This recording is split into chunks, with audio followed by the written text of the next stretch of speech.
ఏమయ్యోయ్, వాళ్ళొచ్చేశారు.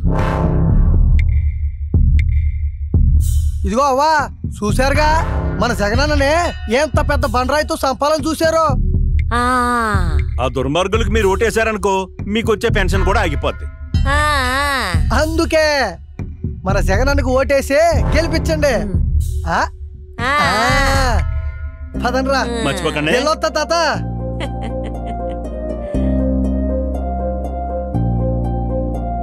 ఏమే మనోళ్ళు వస్తున్నారు.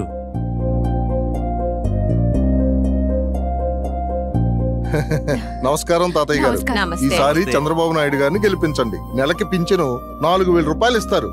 అది కూడా ఇంటికి తెచ్చి మరీ ఇస్తారు. ఒకవేళ మీరు ఊరెళ్ళి 2 నెలలు పెన్షన్ తీసుకోకపోయినా 3వ నెల ఈ 2 నెలల పెన్షన్ కలిపిస్తారు. కాబట్టి మీరు తెలుగుదేశాన్ని గెలిపించండి.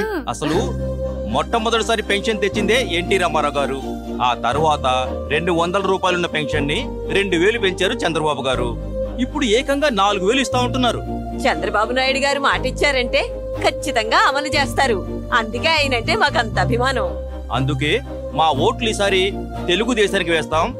చంద్రబాబు నాయుడు గారిని గెలిపిస్తాం. మాటకు ముందు ముసలోడు ముసలోడు అని చంద్రబాబు నాయుడు గారిని హేళన చేస్తాడు. ముసలోళ్ళంటే అంత చులకన భావం ఉన్నా అతనికి ఎందుకు మనం ఓటేయాలి? మన ఓటు చంద్రబాబు నాయుడు గారికే వేద్దాం, తెలుగుదేశాన్ని గెలిపిద్దాం.